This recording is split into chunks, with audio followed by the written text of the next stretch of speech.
Our guide today is local historian and author Heather Hurley. So is this Mr. Barrett's home? Well, yeah, Barrett of the 19th century. This is a very interesting site of Ross, and I find the most fascinating history is here, really, because this is really in the 12th century that the bishops of Hereford founded their palace here. And it was a fairly modest place. It was a timber frame building with some stonework, and there was a gateway and a pigeon loft and a porter's lodge, and of course the area that the bishops themselves lived and entertained in. But one site that was quite interesting was a curious dungeon they discovered. Down below here? Down below the site of this present hotel building.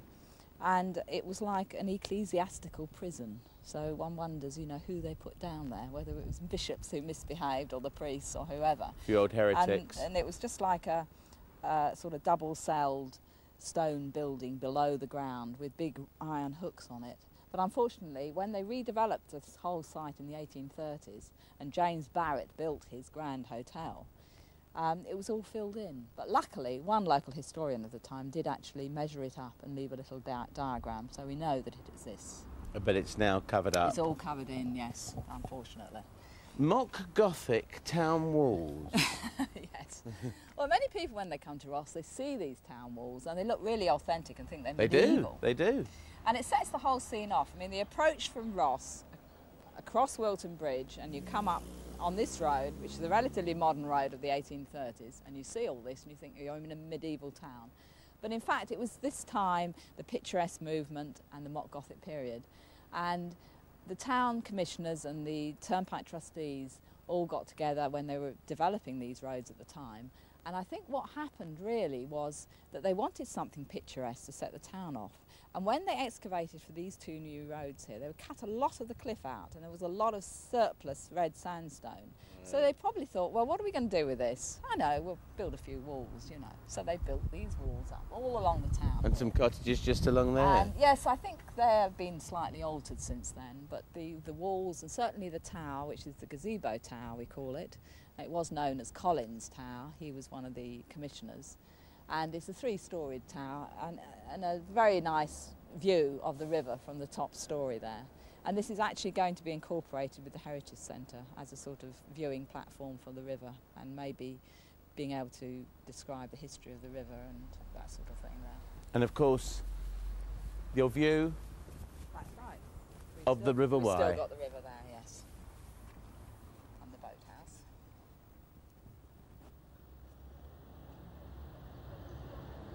The Walter Scott School was named after its generous founder, but perhaps the major Ross benefactor was John Curle. One of his many good deeds was to rebuild and extend the spire of the parish church of St Mary's. It's a lovely graveyard here, and I think one of the things about it is these lovely trees. It's glorious there, trees. looking at those trees there. With the autumn colours, you know, it just sets the whole scene off. And the church is down to here? The church is through here. And we have quite a lot of interesting monuments here. We have a lot of notable people. I mean, Ross in the past has always done very well with its benefactors. So we've got a whole host of them that are buried here in the graveyard. And sometimes it's quite difficult to read the inscriptions on the tombs. But, you know, it's just nice to think that they are still here with us in a way. And the spire which the man of Ross bought and paid for? And the four pinnacles there. And that's what he... What was on it before the spire then? It was just, castellated? Was it a tower? It was a tower, and I think... I'm not too sure, because I don't think there are any actual pictures of it before that time. But I imagine it was either a shorter spire or just the tower itself, and that he added the spire to it. So how old is the church itself then, Heather? The church itself is... We haven't an exact date of building, but it's... Oh, there's the bells. There's the bells, yeah, lovely. Very nice, greeting us here. It's 13th century, basically. I mean, it's built on a much earlier site, of course. And they think, obviously, at Doomsday, there was a church here, which rather suggests there must have been a Saxon foundation at one time. And then it was rebuilt by the Normans, and then again with this 13th century church. It's a beautiful church. I mean, I'm not very good on architectural detail. It's been added to, we have the marquee that's been added. And, you know, various other features have been added over the centuries, and of course the Victorians did their usual what they thought was improvements. Walking towards now, a white tomb with a white urn on the top. That's right. It's the whitest thing here, isn't it? Yeah, it stands out very clearly amongst all the other stone and weathered tombs here. The interesting thing about this is it's actually connected again with Walter Scott, the one who founded the Walter Scott Charity School. And in his will, apart from leaving money for the school to be named after him, Walter Scott School, he also left money in his will that his tomb was to be kept in very good repair. So more or less annually, this tomb has to be decorated, you know, redecorated every year, and that's why it is so shining white. Who does it? Well, I suppose Descendants? no, it would be the Charities Commission would have to be responsible for that.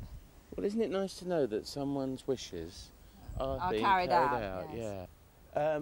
This gateway, a lovely monogram at the top. Yes, that's John Curl. Oh, the Man of Ross. Yes, Man of Ross again, you see, because it was him really who presented the town with this garden and prospect, viewpoint. And as you can see, lovely steps up here, quite unusual design. And if you look back, the date 1700. Oh, right. And is that his coat of arms? And his coat of arms, yes. And Very nice. And there was another gateway over there, but unfortunately that's been vandalised in the past. Not recently, way back. Oh, they were around then. Oh, yes. And this is our view. This is coming up to the prospect. What's that iron That thing? was a beacon for the 50-year celebrations of the last World War. You know, when they lit beacons from one place to another, so it could be seen from another town. Oh, that's right, yeah. And there's the War Y. Memorial. And here we are overlooking this wonderful horseshoe bend. Well, you know, it's the first time we can actually see how the Y Yes. curves round, as you say, into a horseshoe. That's right. Now, this is the toposcope here, which tells you all the places that you can see. And here, you know, this wonderful horseshoe bend, which before the modern road was built, of course, was an absolutely wonderful site. And this is where Ross gets its name, a Celtic name, a promontory. That's right, promontory. And we're up Yes. here, So here we overlooking are, and the this Y. is where Ross began, really.